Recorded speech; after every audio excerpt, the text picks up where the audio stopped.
Quero conversar um pouquinho com vocês hoje sobre a presença de Deus. Sabe, quero começar com uma ilustração, antes de ler o texto. Quem já teve um filho vai entender. Quem não teve vai associar com alguma outra coisa. Quando eu tive meu primeiro filho, o Theo, e eu fui buscá-lo na maternidade, a gente estava na maternidade, né? E a gente foi sair com ele da maternidade.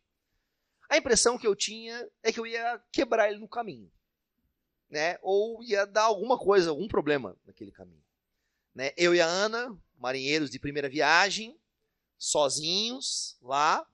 A minha vontade era dizer para o médico assim: mas não dá para ficar aqui mais umas 2 semanas? É só até a gente se adaptar, assim, como é que dá banho. Porque parecia que a enfermeira vinha, parecia que ela batizava a criança, assim, né? Cara, eu pegava como a gente pega num boneco de porcelana, né? Pensando que vai quebrar a qualquer momento. E talvez você já passou isso com alguma outra coisa, com alguma coisa que você comprou, com alguma coisa que você tem, com algo que você gosta tanto, aquele vinil antigo, né? Tem alguns que nem sabem o que é vinil aqui, né?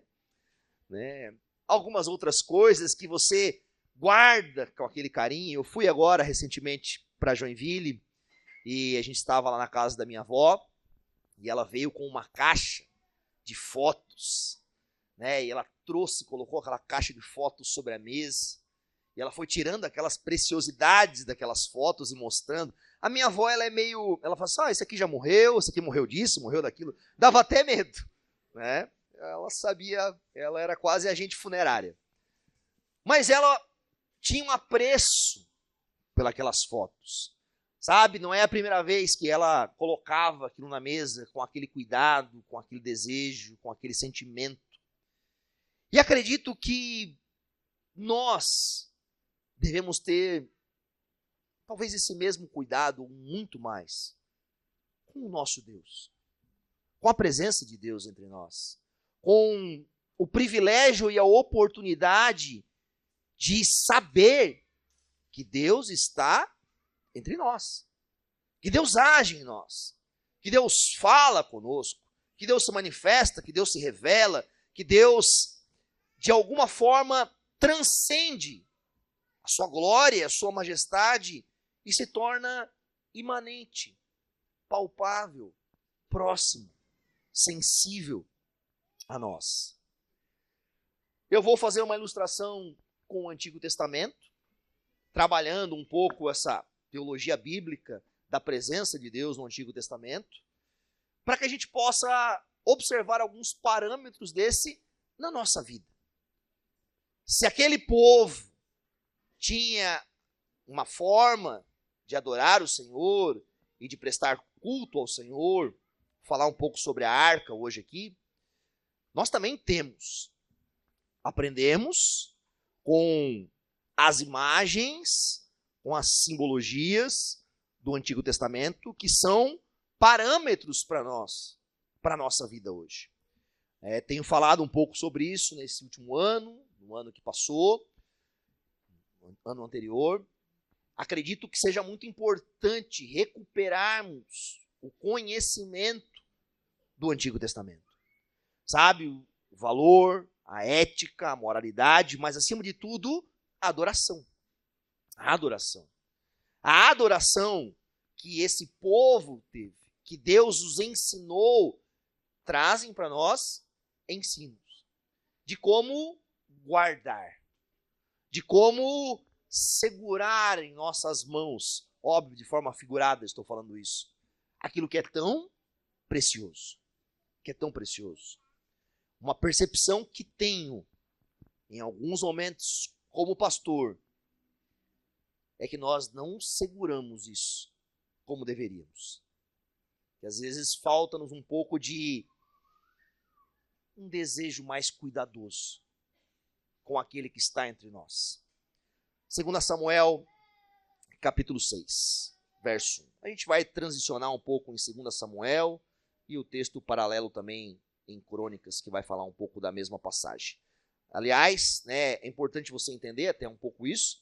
Você vai perceber que alguns textos se repetem, em Reis, em Crônicas, em Samuel, em Crônicas, e é muito importante quando esses textos são paralelos, assim como você vê os evangelhos, você deve ler os textos que estão paralelos, porque vai te dar mais instrução acerca de algumas coisas. Vamos lá, vamos ler juntos. Eu vou ler aqui, você acompanha daí. 2 Samuel capítulo 6.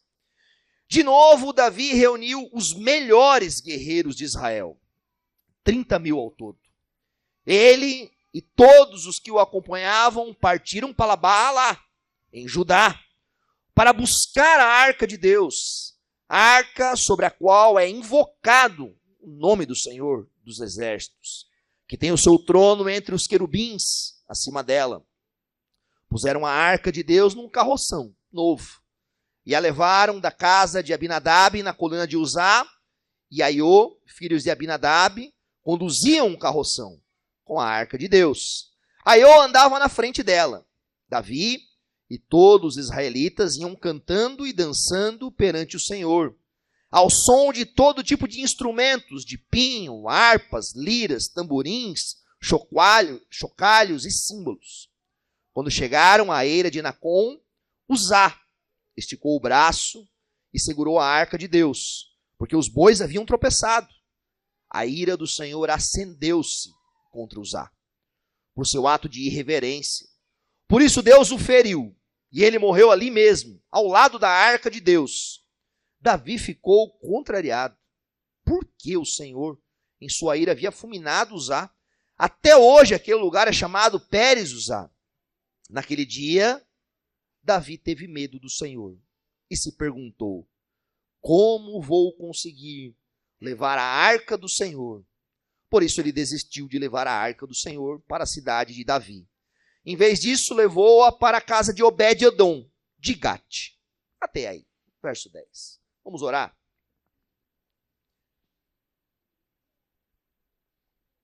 Senhor Jesus, nós louvamos o teu nome por tudo aquilo que o Senhor tem feito em nossas vidas. Pela tua graça, pela tua misericórdia e pelo seu cuidado por nós. Fala conosco nessa noite. Nos instrui acerca da tua presença. Nos instrui acerca do cuidado e reverência que devemos ter com o Senhor ao nosso lado. Nós desejamos compreender mais, reverenciá-lo, amá-lo e prestar honra ao Senhor. Que nessa noite seja uma oportunidade disso. Que o Senhor nos dê anseio e desejo pela tua presença e que isso seja realizado por nós com sabedoria e prudência. No nome santo de Jesus que nós oramos. Amém e amém. Vamos lá, vamos contar um pouquinho de história essa noite aí. Por que a arca não estava em Jerusalém? Essa é a primeira pergunta que a gente deve fazer. Como Davi se estabeleceu rei sobre todo Israel? Lembra? Davi reinou 7 anos sobre uma parte, aí morreu Isbosete, se eu não me engano, filho de Saul, que reinava naquela região. E aí então o povo de Israel vai até Davi e chama Davi para se tornar rei sobre todo Israel. Durante o reinado de Saul, Saul não estava nem aí para a arca de Deus. Aliás, em um único momento dos 40 anos do reinado de Saul, ele se lembrou da arca. Falou, a arca. Mas não foi buscar. Ele lembrou de algo bom. Daquilo que Deus havia dado ao povo. Daquele local que é a arca, enfim, o propiciatório, as coisas, onde Deus habita, onde Deus era buscado, onde Deus era reverenciado, onde Deus, diante de tantas vezes, realizou algo. Ele sabia dessas coisas. Saul tinha sacerdotes, Saul teve profetas durante a sua vida, Natã, Samuel. Saul governou aquele povo. Em algum tempo, Deus estava com ele. Deus mandou Samuel ungir a ele. Deus o preparou como governante. Deus promoveu circunstâncias para isso. Mas por que aquilo não levou Saul a um passo a mais? Eu quero ilustrar, por exemplo, algumas figuras bíblicas hoje. Eu vou terminar com uma. Mas quero começar, por exemplo, com Saul. O que levou Saul a não buscar a arca? O quê? O que levou Saul a tentar governar, sendo ele colocado lá por Deus, sem a presença de Deus na arca? O quê? Quando a gente estuda um pouco sobre a história dele, o que fica evidente é que ele se tornou soberbo. Ele achava que poderia fazer as coisas por conta própria. Ele sabia que foi Deus que tinha colocado ele lá. Ele conhecia Deus. Ele ouviu falar de Deus. Mas Deus não era a referência do caminho dele.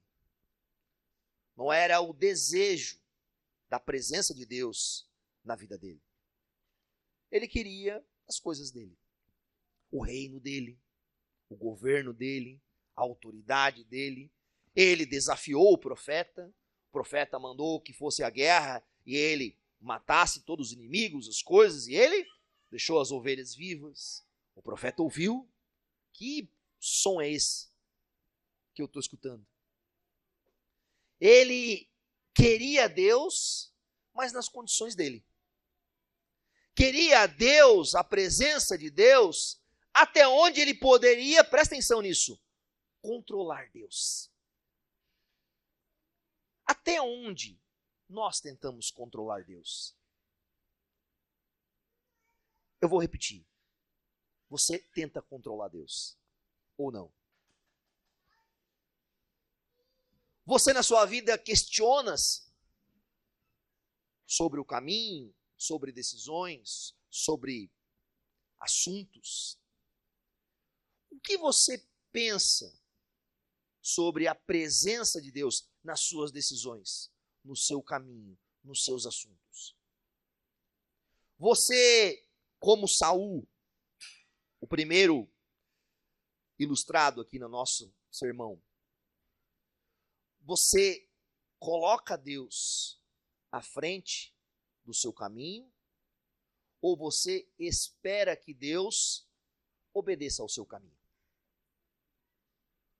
Você espera que Deus confirme o seu caminho. Você acha, não, eu acho que isso é de Deus, então eu vou. E eu vou tentar convencer Deus no caminho. Saul se tornou um insensato.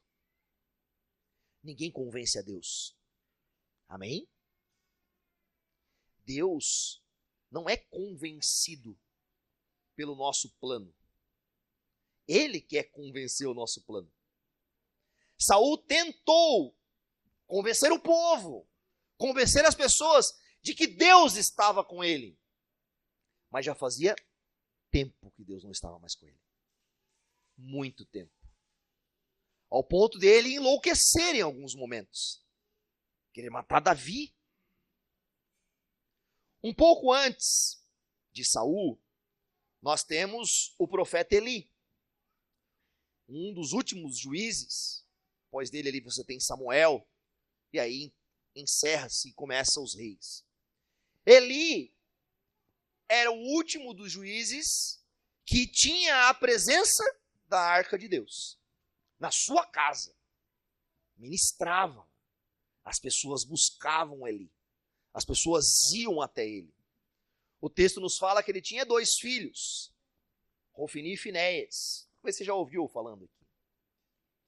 Hofni e Finéias eram péssimos filhos, que não estavam nem aí para a presença de Deus.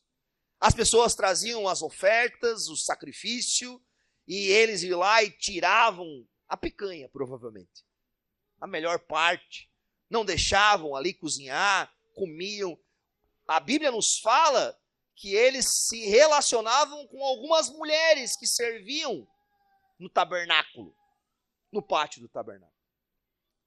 Eli, diante da presença de Deus, não fazia nada.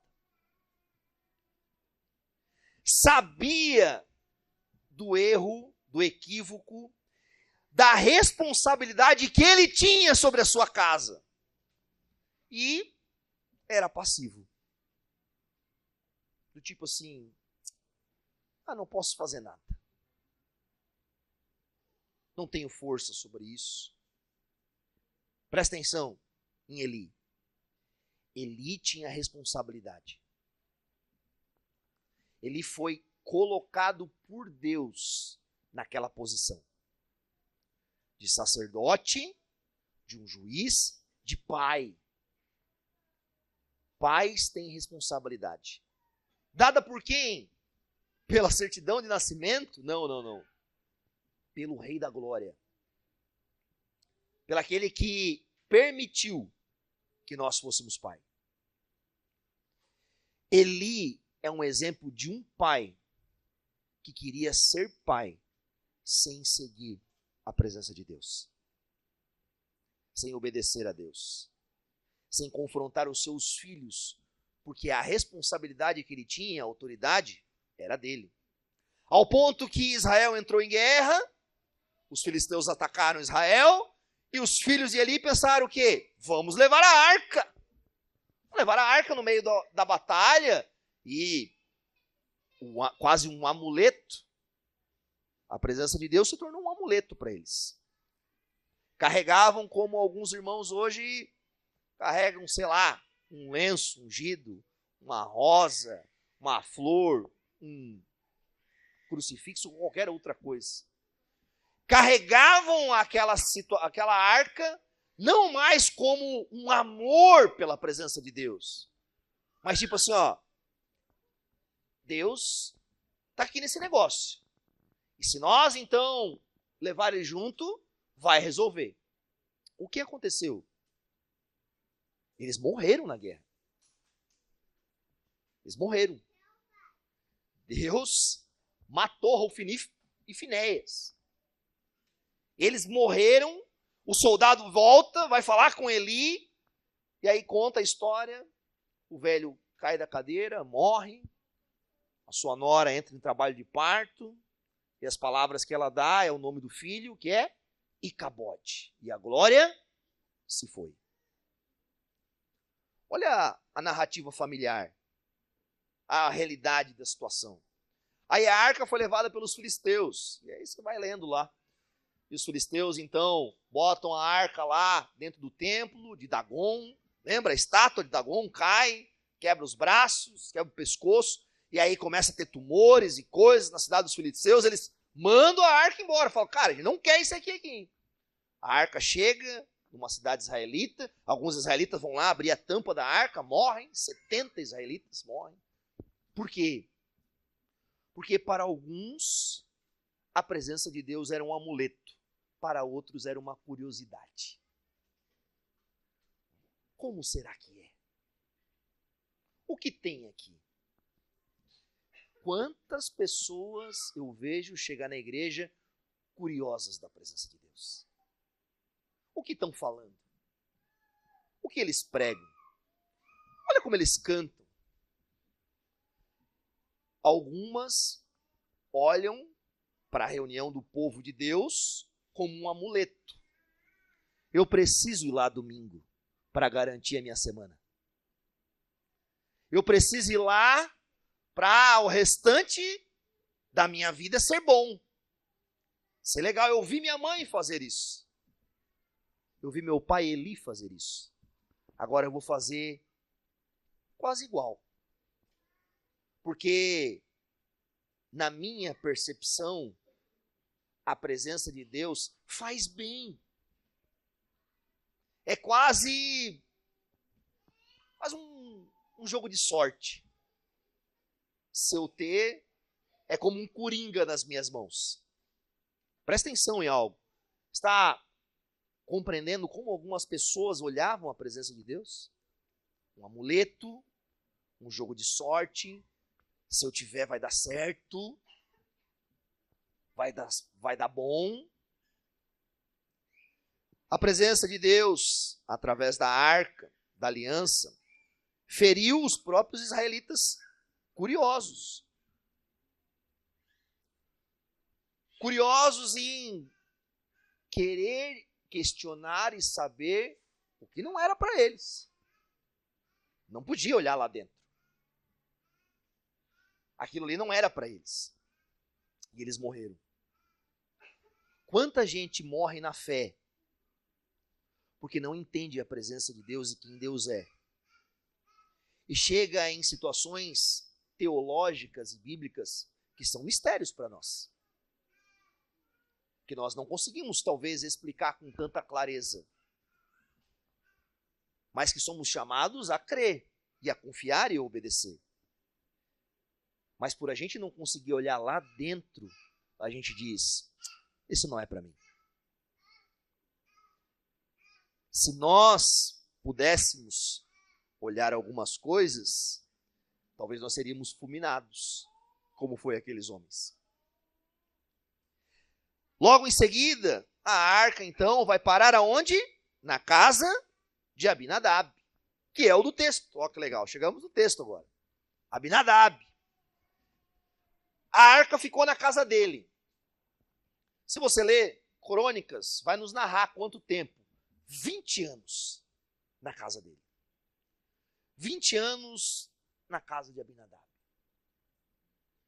Um homem que tudo indica que não era um sacerdote, que não era um levita ou algo do tipo, em nenhum momento fala sobre isso.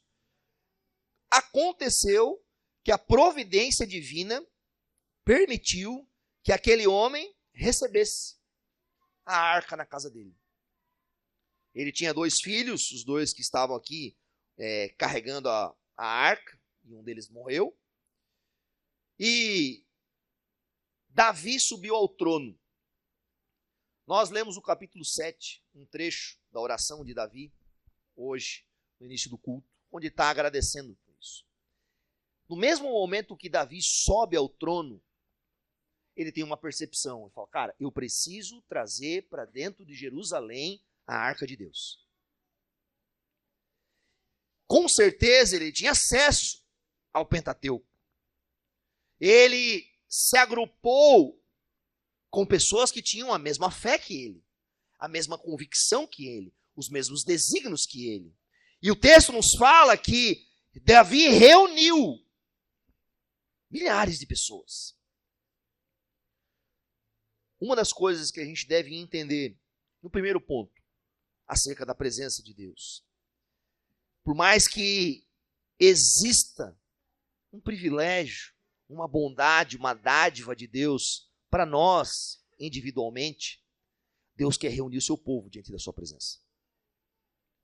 Deus está de Gênesis a Apocalipse traçando essa realidade. A presença de Deus é para ser contemplada por pessoas, por grupos, por gente junta, por gente que crê da mesma forma. Sabe, irmãos que eu posso dizer que estão equivocados, que acham que não precisam do corpo de Cristo, da reunião da igreja, da congregação, para experimentarem, eu quero usar esse termo mesmo, experimentar parte de uma face de Deus, sozinhos, estão errados. Se tem algo que eu aprendi na minha caminhada cristã, é que quando eu estou próximo dos meus irmãos, não só quando eu estou ministrando como pastor, mas quando eu estou participando da vida, da família, ouvindo os testemunhos, congregando junto, participando de um grupo de estudo, de uma célula, de um grupo de comunhão, orando numa quinta de oração, ou fazendo isso, eu compreendo, através da vida dos meus irmãos, uma parte da vida de Deus que sozinho eu não compreenderia. Davi reuniu as pessoas e falou, vamos junto fazer isso? Vamos junto. Vamos lá. Vamos lá buscar a arca. E o texto nos fala que eles todos os acompanharam. Todos. Sabe, todos eles. Todos eles entenderam, porque havia um líder sobre eles, Davi, que naquele momento tinha a autoridade do próprio Deus diante disso, reconheceram e falaram, nós precisamos disso. E eles foram. E você conhece o texto, talvez você já leu esse texto algumas vezes, e você sabe o que aconteceu. Havia preceitos para carregar a arca não poderia ser carregada num carroção, a arca tinha que ter, quando você vê a construção da arca, tinham argolas nas pontas da arca, onde então tinha varas que eram banhadas a ouro, e somente os levitas poderiam pegar a arca e carregar a arca. Eram preceitos do Senhor. Deus designou preceitos de como ele deseja ser adorado. Obviamente que a gente não precisa carregar a arca hoje dessa forma. Mas Deus continua designando preceitos como ele quer ser adorado. Eu adoro a Deus jogando bola. Muito legal. Mas aquele não é o culto que o Senhor chamou para você fazer como povo de Deus. Eu adoro a Deus dançando. Bacana, muito bom. Mas não tem dança no culto do Antigo Testamento. Tem Miriam dançando quando a batalha terminou, tem Davi entrando ali em Jerusalém, mas você não vê nenhum levita dançando ao redor do tabernáculo. Não tem. Eu gosto. Meu irmão, nós podemos gostar de muitas coisas. Mas a pergunta é, do que Deus gosta? Do que ele gosta? Às vezes eu converso com algumas pessoas e a percepção que eu tenho delas é que elas querem forçar Deus a gostar do que elas gostam. E se eu gosto disso, e eu faço isso para o Senhor... Mas a pergunta é, o que aconteceu com aqueles dois homens muito bem intencionados carregando a arca? Eles não eram mal intencionados. Eles não estavam ali do tipo assim, vamos fazer aquele de qualquer jeito e estou nem preocupado com Deus. Não. Você está entendendo? Tinha 30 mil soldados do lado deles. Se eles tivessem um pingo de desejo mal intencionados, eles eram mortos. Não por Deus, pelos soldados que estavam ali. Eles, obviamente, queriam fazer a coisa certa, mas fizeram da forma errada. Deus deseja ser adorado, mas Deus também designa como ele quer ser adorado. Em espírito e em verdade. Em verdade. Existem preceitos verdadeiros da palavra do Senhor, a qual Deus designou a forma de ele ser adorado. Por que a gente percebe, por vezes, uma secularidade tão grande na igreja moderna? Por quê? Porque nós abandonamos os preceitos. E aí, em alguns momentos, a igreja moderna é uma rotatividade de crentes muito grande. Parece uma rodoviária. Ninguém para. A mesma quantidade que entra, a pessoa sai. Por quê? Porque se nós damos ao povo aquilo que Deus não deseja que o povo tenha para adorá-lo, o povo não sente prazer na alma. Sente prazer nas suas emoções. Sente prazer nos seus sentimentos, nas suas vontades, nos seus achismos. Nós precisamos adorar o Senhor como ele deseja ser adorado. Se nós não entregarmos um culto e compreendermos o culto a Deus de forma cristocêntrica, real, com sã doutrina boa e teológica, as pessoas vão sair da igreja. Vão embora, elas vão embora. Elas vão. Porque não é o que nós queremos. É o que Deus quer. É o que o Senhor quer. O que nós queremos não mantém o povo de Deus. mas é tão legal, nossa, a gente tem que fazer a mesma coisa que o mundo faz, a gente vai ganhar as pessoas. Não vai ganhar. Ganha 10 e perde 15.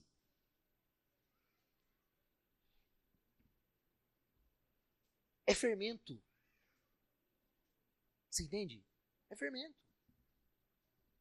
Se nós ganharmos as pessoas pela emoção, pelo sentimento e pela festa, nós vamos ter que manter eles assim pro resto da vida.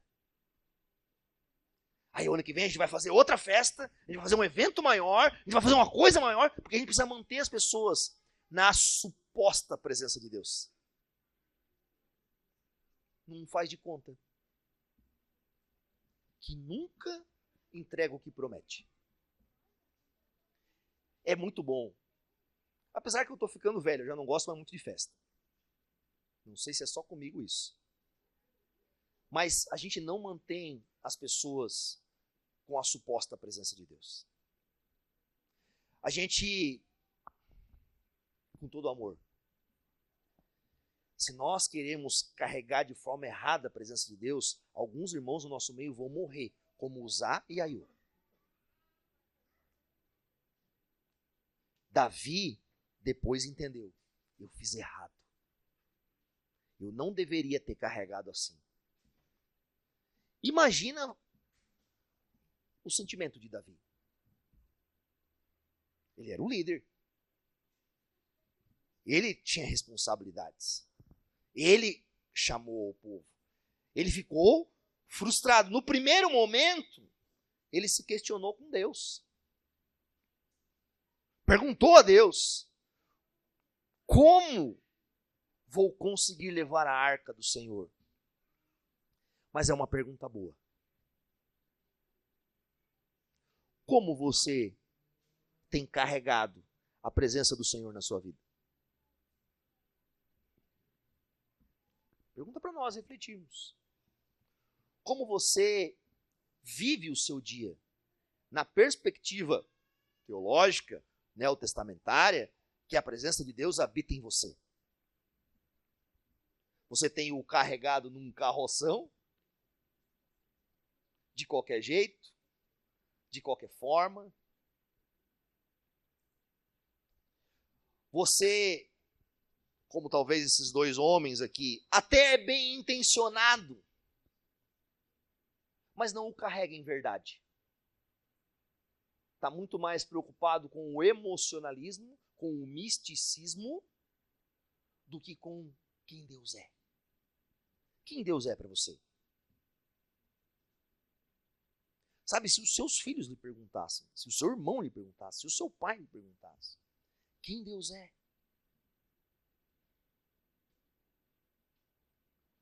O que nós responderíamos? Aquilo que falamos acerca do que Deus é, define muito bem o que adoramos de Deus. Deus escolheu falar sobre si. Não é verdade? Lê as Escrituras. O que são as Escrituras em grande medida? É a revelação de Deus. Às vezes a gente tem um olhar muito humanista. A Escritura fala de mim, fala do homem em segundo plano. Fala de Deus no primeiro plano. Deus é o autor e o consumador da nossa fé. Deus é o ator principal da palavra. Deus quer ser conhecido. Deus quer ser conhecido. Deus deseja ser conhecido pelo seu povo. Eu tenho 2 filhos. Eu quero que eles me conheçam. Quero que eles conheçam a minha alegria. Quero que eles conheçam o que eu amo, o que eu desejo. Eu não quero ser um estranho para os meus filhos. Deus deseja que os seus filhos o conheçam. Vamos continuar o texto, verso 11.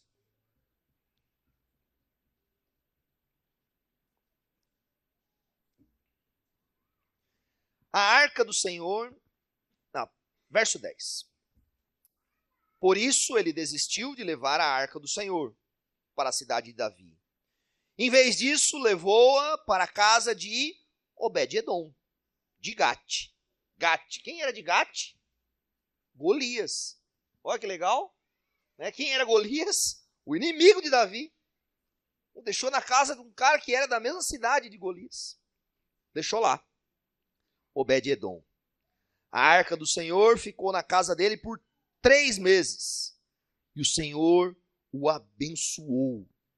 E a toda a sua família. E disseram ao rei Davi: o Senhor tem abençoado a família de Obed-edom e tudo o que ele possui por causa da arca de Deus. Então Davi, com grande festa, foi à casa de Obed-edom e ordenou que levassem a arca para a cidade de Davi. Quando os que carregavam a arca do Senhor davam 6 passos, eles sacrificavam um boi e um novilho gordo. Davi, vestindo o colete sacerdotal de linho, foi dançando com todas as suas forças perante o Senhor. Enquanto ele e todos os israelitas levavam a arca do Senhor ao som de gritos de alegria e de trombetas. Vamos lá, vamos entender um pouquinho isso aqui. Davi ficou contrariado. Davi ficou assustado. A percepção que eu tenho é tipo assim, ó. Vamos lá. Essa cidade, Kiriat Jearim, de Jerusalém, era 18 quilômetros. A pé, 18 quilômetros é muita coisa. É longe. O exército veio, tentou buscar uma vez, morreu os caras. Naquelas ruas, estradas de uma cidade a outra, não era como o Antônio Carlos e a Dom Pedro, cheio de casa, de prédio. Poucas casas. Devia ter uma casa aqui, uma casa colar, uma casa colar. Eles olharam e falaram: pô, vamos deixar na casa dele. Obed-edom. Vamos deixar lá na casa dele. Bateram provavelmente na porta. Imagina 30 mil soldados batendo na tua porta. Né? Se eles quisessem deixar uma granada lá, tu ia deixar. Se eles quisessem deixar um míssil, se o Putin bater na tua porta hoje, falar: eu vim deixar aqui uns tanques de guerra aqui, bem tranquilo. Você iria deixar. Esse homem recebeu a arca lá. Provavelmente, ele escutou, ele compreendeu, talvez ele era um israelita, acredito que sim, e ele recebeu-a lá. Na casa do ex-locatário, Abinadab, a arca ficou 20 anos. E não fala nada dele. Nada. Deus não abençoou, Deus não fez. Provavelmente Abinadab fez o quê?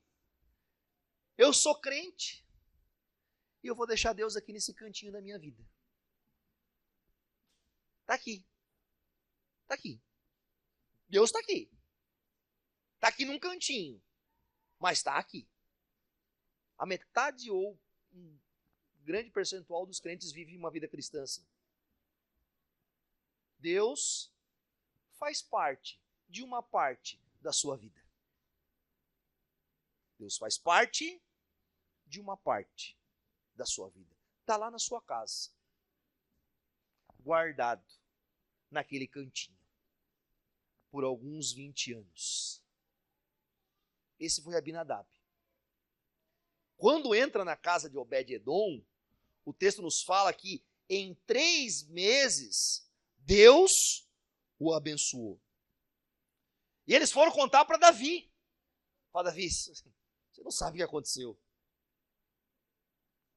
Na casa de Obed-edom, as ovelhas estão se multiplicando.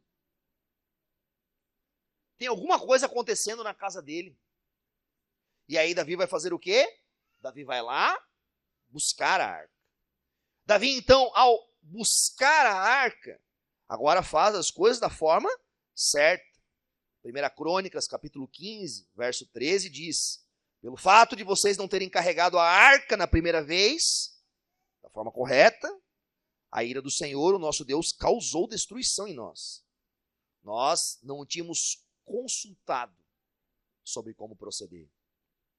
Então, os sacerdotes e os levitas se consagraram para transportar a arca do Senhor de Israel. E os levitas carregaram a arca de Deus, apoiando em varas, sobre o seu ombro, conforme Moisés tinha ordenado, de acordo com a palavra do Senhor. De acordo com a palavra do Senhor. Nós podemos passar um ano inteiro buscando a presença de Deus fora da palavra do Senhor. Eu não quero buscar a presença de Deus que não seja de acordo com a palavra do Senhor.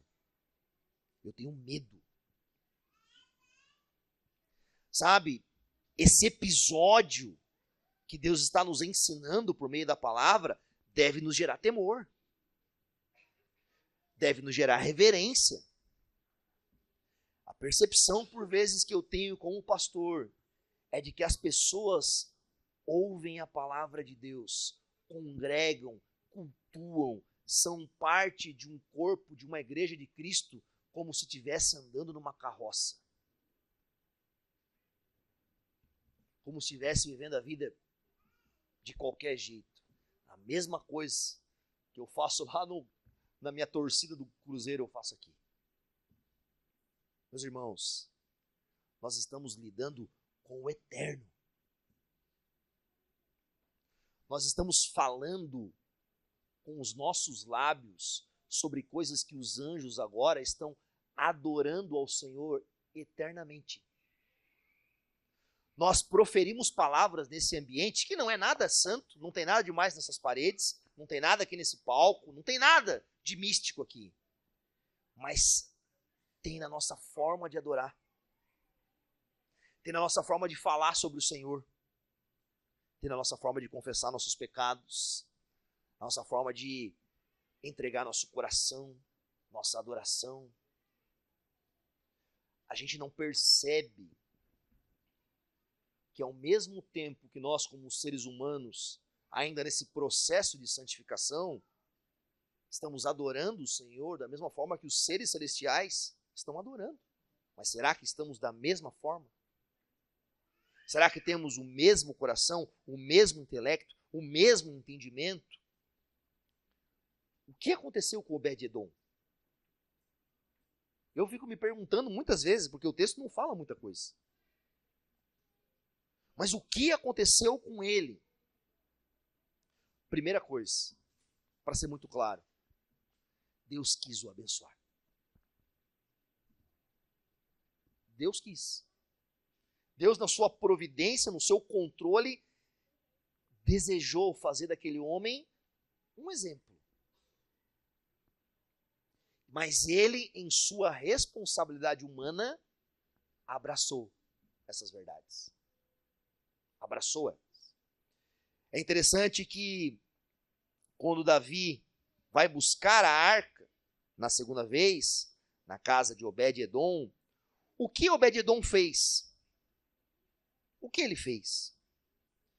Sabe, o texto nos fala, e depois você pode ler na sua casa, 1 Crônicas 15, 16, 17. Ele foi embora com a arca. Ele falou, olha,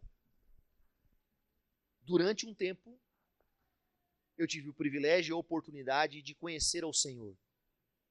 Através da presença do Senhor, agora eu vou embora com ela. Eu vou junto, para onde ela for. Não sou mais eu que vou levar ela. Eu vou para onde ela for. Você percebe a mudança de perspectiva? Presta atenção em algo. A presença de Deus na tua vida não é para você levar ela, é para Ele te levar. Ele quer te levar. Ele tem o controle, não é você. Sabe, Ele quer controlar a tua existência. Ele quer controlar os seus dias. Ele quer controlar tudo na sua vida. Para de achar que a presença de Deus é apenas um amuleto da sorte, alguma coisa desse tipo. Deus quer controlar você. Deus não quer brincar com você. Deus não está esperando que você tenha experiências místicas com Ele. Deus quer você por completo. Deus quer toda a tua vida, toda a tua história, todos os teus desígnios, tudo. Ah, pastor, mas isso é meio exagerado, né? Nós estamos falando do Deus do universo. A gente não está falando do Buda. Não está falando do Allan Kardec. A gente está falando do Deus dos céus e da terra. É desse Deus que a gente está falando. É esse Deus que habita em nós. Ele não habita em nós para que seja legal. Ele habita em nós para que ele seja o rei. Para que ele seja o Senhor, o governante. É o autor da vida carregando a sua vida. É o príncipe da paz, o soberano das nações, o rei da glória. Você já pensou nisso? Habitando em você através do Espírito Santo, que é divino, assim como o Pai e o Filho, convencendo você, testemunhando no seu coração, falando com gemidos inexprimíveis quando você não escuta, falando contigo, mudando a tua consciência, alterando a tua mente, te levando fora da tentação. Você está entendendo? A presença de Deus não é para gente dominá-la, para gente ser governante, realizador ou algo. Não, não, não. A presença de Deus é para nós sermos como o Obed-Edom, e aonde ele for eu vou. Olha só algumas coisas. Capítulo 15, verso 17.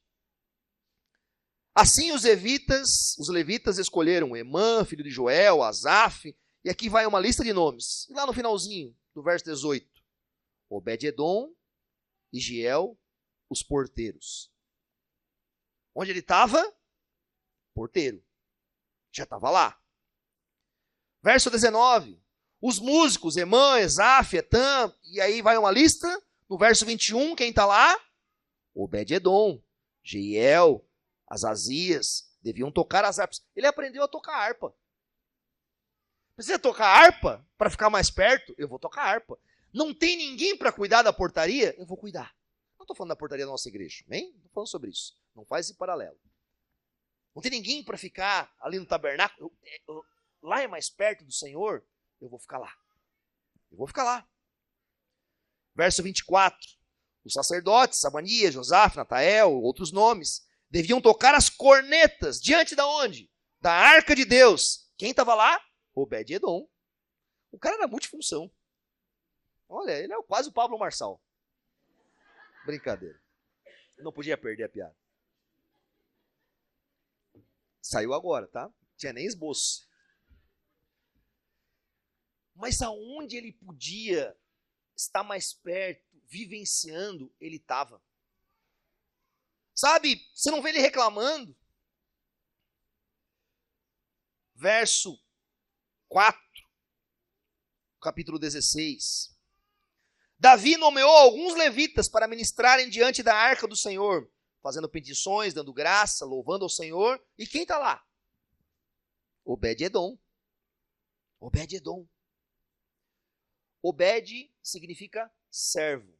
Edom vem da palavra Dan, do hebraico, que tem a ver com sangue, com vermelho. Servo do sangue. Só o nome dele no original. Não estou fazendo nenhuma correlação. Mas era alguém que estava ali, que entendeu o que Deus fez com ele e nunca mais soltou. Capítulo 16, verso 38. E aqui a gente vai encerrar. Também deixou Obed-Edom e seus 68 parentes para ministrarem com eles. Obed-Edom, filho de Jedutum, e também Osá foram porteiros. Agora não era só mais ele. Agora eram os seus 68 parentes. Agora não era só mais ele ministrando ao Senhor, confiando no Senhor. Agora a família toda tinha sido influenciada. Por causa de um homem que entendeu que ele não queria dominar a presença de Deus, mas ele queria ser dominada por ela em todo o tempo da sua vida. Seja cantando, seja louvando, seja como porteiro, seja onde o Senhor me levar. A presença do Senhor em nossa vida, ela deve nos dominar. Nos dominar. Se nós não formos dominados pela presença do Senhor, por meio da sua palavra, do seu convencimento em nós, nós maculamos a presença do Senhor. Nós não somos o Senhor. Nós somos o vaso. Mas glória a Deus que esse vaso está cheio da presença do Senhor. Nós somos o vaso que o Senhor escolheu habitar. Nós somos o pó da terra que foi vivificado por meio do sopro do Espírito e se tornou um ser vivente. Alguém que anda, caminha e fala ininterruptamente debaixo da presença de Deus. Eu não sei o que você tem pedido para 2025. Não sei nem os teus planos, de verdade. Mas eu incluiria uma coisa. Senhor, eu quero viver para a tua presença em todo o tempo. Eu quero experimentar da tua presença, do teu governo e do teu senhorio sobre a minha vida em todo o tempo. Eu quero ser um servo do Senhor, porque o teu sangue me lavou. Eu sou constrangido pelo teu amor. E eu estava lá em Kiriat Jiraim. Eu não sei onde você estava, mas eu tenho certeza absoluta que você não estava em Jerusalém. Talvez tenha algum judeu aqui entre nós, mas talvez não. Você não estava lá, mas Deus foi lá. Deus foi lá na sua casa. Deus foi lá bater na sua porta. Deus foi lá chamar você pelo nome. Deus foi lá levar até você a presença dele. Ele foi. Deus trouxe a nós, por meio do seu próprio Filho, a presença ininterrupta nessa terra. Deus escolheu nos amar. Que loucura, não é verdade? Deus escolheu. Alguns eram da cidade de Golias. Alguns, sabe-se lá de onde eram. Mas não vá mais agora sem a presença de Deus. Sabe, você vai sair daqui hoje. Você vai voltar para sua casa. Amanhã é dia 1º. Você vai aturar hostil. Você vai ver alguns lugares, você vai dizer, meu Deus do céu. Os soldados de Davi já vieram tudo bêbado. Se eu olhar estranho, eles vão me matar. Vá atrás do Senhor. Vai aonde Ele está indo. Sabe, ouve a palavra de Deus na sua vida. Ora pela manhã. Senta em algum lugar escondido. Fala, Senhor, eu não quero sair dessa casa sem que o Senhor me carregue. Senhor, eu não quero dar um passo na minha vida sem que eu esteja consciente da tua presença. Senhor, eu não quero tomar decisões nesse ano de 2025 que não coadunam com o que o Senhor pensa. Senhor, eu não quero que você seja um amuleto da minha história. Eu quero que você seja o rei da minha história. Eu quero que você seja o Senhor da minha história. Senhor, eu não quero apenas que em alguns momentos eu te veja lá no meu lar, porque eu olhei a minha Bíblia lá, olhei os livros que eu estou lendo lá, e você está num canto da minha história. Não, não. Eu quero o Senhor no centro da minha história, todos os dias. Todos os dias. Todos os dias. Senhor, se por você eu tiver que ser porteiro, serei porteiro. Se eu tiver que aprender a cantar, espero que não seja eu, mas eu aprendo a cantar. Senhor, me leva, e leva toda a minha família junto. Leva meus parentes para estar junto comigo. Meu irmão, se você não for um exemplo para sua família, disso aqui, eles não vão atrás de você. Sabe, imagina essa família toda falando, cara, o Obed ficou doido. Mas o que aconteceu com ele, eu também quero conhecer. O que aconteceu na história dele, eu quero descobrir. Quem é esse Deus? Quem é esse Senhor? Vamos juntos. Obed-Edom e os seus 78 parentes para ministrar com eles. Para ministrar com eles. Você não foi chamado para viver a vida cristã sozinho. Se Deus chamou você, Obed, servo, é porque Deus também quer chamar parte da tua família. Deus anseia e Ele deseja que os seus filhos o adorem. Amém? Ele deseja. É por isso que Ele veio habitar em nós. Porque Ele sabe que nós precisamos de adoração. E que se nós não adoramos a Ele, nós adoramos outras coisas. Ele sabe que as outras coisas fazem mal.